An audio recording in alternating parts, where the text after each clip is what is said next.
The sky was a dull shade of gray-blue as the mystery machine rumbled across a rusted iron bridge leading into the forgotten town of Riverbend, deep in the Louisiana backwoods. The air smelled of damp wood and moss, and the road was lined with twisted trees draped in thick vines. "We always end up in places like this, don't we?" Daphne sighed, staring out at the desolate road. "Well, it's not our fault that mysteries have a built-in GPS that leads straight to us," Shaggy quipped, clutching Scooby-Doo as if the dog could protect him. "And speaking of which, I don't know how I feel about a flooded, abandoned amusement park." Scooby made a face, his ears drooping. "Rhea, me neither." "Pay attention, guys." Velma adjusted her glasses, flipping through a stack of papers on her lap. Riverbend had a strange flood 3 months ago, and ever since, the old Funland Park has been completely surrounded by water. But here's the weird part. Only the amusement park was flooded. The rest of the town is dry. Now that sounds like a mystery. Fred grinned as he gripped the wheel. "And who called us here again?" "A former park employee, Wallace Greaves. He claims to have seen strange things happening at night. Shadows moving in the water, the sound of machines turning on by themselves, and the creepiest part? He swears he saw a ghost clown floating above the Ferris wheel." Shaggy's face drained of color. "Gee, ghost clown?" I was already creeped out by the idea of a sunken amusement park. But now... "Re too," Scooby whimpered, huddling closer to Shaggy. Daphne frowned, deep in thought. "So, we've got a flooded park, ghost sightings and haunted machines? Sounds like a classic Scooby-Doo case to me." Fred nodded. "Exactly. Let's check it out." The mystery machine finally rolled to a stop at the entrance of Funland Park. The sight before them was something out of a nightmare. A massive rusted iron gate with broken signs dangling from chains, and half of the entire park submerged in still, murky water. The colorful lights that once decorated the rides flickered eerily, as if someone was still trying to keep the place alive. Velma crouched down and pressed her hand against the dry ground. "The dirt here is completely dry, but the park itself is underwater. That doesn't make any sense." "And there's something else weird," Daphne muttered. She pointed toward the Hall of Mirrors, standing on the far side of the park. The once grand glass facade was cracked and covered in grime except for one window, which was perfectly clean, as if someone had wiped it down recently. Fred tested the gate, pushing against it. "Locked. Looks like someone doesn't want visitors." "Great. So we can take that as a sign to leave, right?" Shaggy suggested, already taking a step back. Velma grabbed his sleeve. "Not a chance. We need to find Wallace Greaves and figure out what's going on." Fred grabbed his flashlight and walked alongside the fence until he found a small opening. "Over here, gang." One by one, they squeezed through the gap, stepping onto the flooded wooden walkways of the park. The boards creaked beneath their feet, some of them covered in thick layers of slimy moss. The air was heavy with the scent of stagnant water, and the eerie sound of rusted metal groaning in the wind echoed all around them. Scooby sniffed the air, his tail twitching. "Ruh, I smell something weird." Shaggy gulped. "Weird as in delicious lost cheeseburger weird, or weird as in supernatural horror weird?" Before Scooby could answer, a sharp static hiss filled the air. Everyone turned toward the rusting carousel in the center of the park. Its lights flickered, and suddenly, the ride whirred to life all on its own. Velma's eyes widened. "That's impossible. This place shouldn't even have power." Shaggy took a step back. "Then someone forgot to shut off the ghosts before they left." And that's when it happened. The dark water beneath the carousel began to bubble violently, and a figure slowly emerged from the depths. It was a man dressed in an old-fashioned clown costume, his smeared white makeup giving him a sunken, ghostly appearance. His hollow eyes stared blankly ahead, and his expression was disturbingly still. But the scariest part? He was floating above the water, as if he wasn't even real. Scooby whimpered. "Ruh-oh." The clown raised one arm and pointed directly at them. "The park is still open, but forever."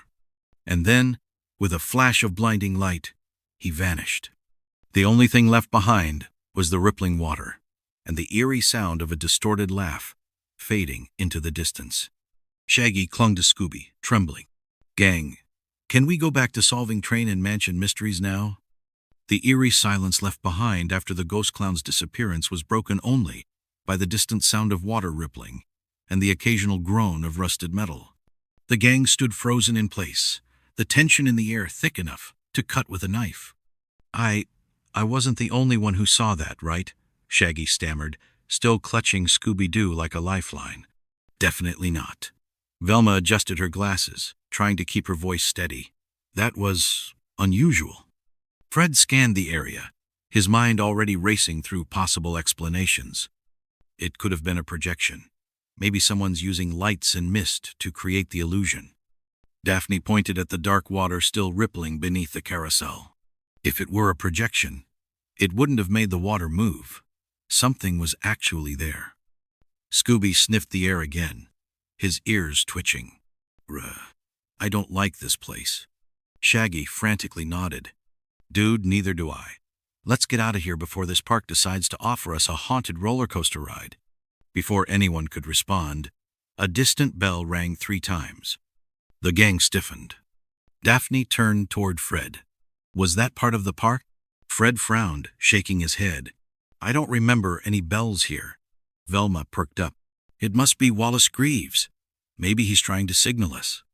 Following the sound, they carefully made their way across a wooden walkway, soaked and warped from the floodwaters. Every step made the boards groan under their weight. A thin layer of fog drifted over the water, making it hard to see more than a few feet ahead. Shaggy kept his eyes firmly forward, determined not to look at the dark water beneath them, but then something made him stop. That wasn't there before, was it? He pointed to a partially sunken riverboat, floating near the Phantom River ride, an old attraction that once took guests through a dark tunnel filled with eerie special effects. Fred narrowed his eyes. That boat should be docked at the pier. Velma crossed her arms. The current isn't strong enough to move it on its own. Daphne turned to look at the entrance to the Phantom River ride, its gaping tunnel of darkness swallowing the light from their flashlights. You know what I think? If there are any clues, they're inside that tunnel. Shaggy's eyes widened in horror. Guys, did you hear what this place is called? Phantom River. Do we really need to go in there? Fred smirked. If there's a mystery, we have to solve it. Shaggy groaned. Oh sure, solving mysteries is all fun and games, until a ghost decides to turn us into park souvenirs. Before they could argue further, the bell rang again, closer this time. Daphne looked at the riverboat, then at the rest of the gang. Looks like we're going in. Fred grabbed a paddle that had been left on the boat and used it to push the craft toward the tunnel entrance. Scooby, Shaggy, you coming? Shaggy looked at Scooby, expecting his best pal to refuse.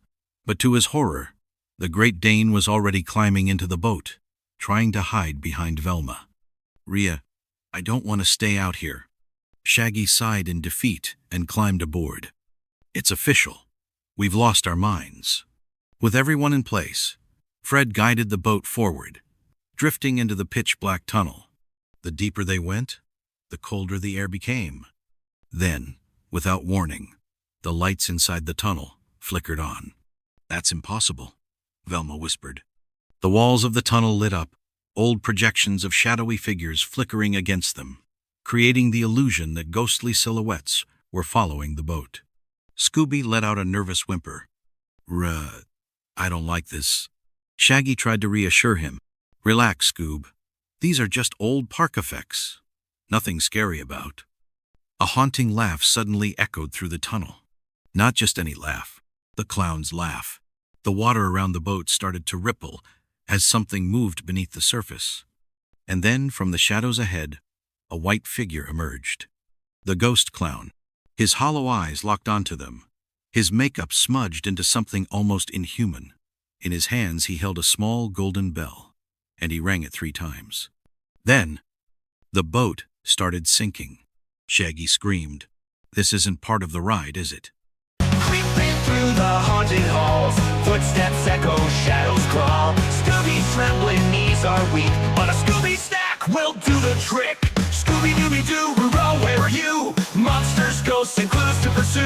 Zoinks and Jinkies, what will we do? Stick with the gang, we'll pull it through.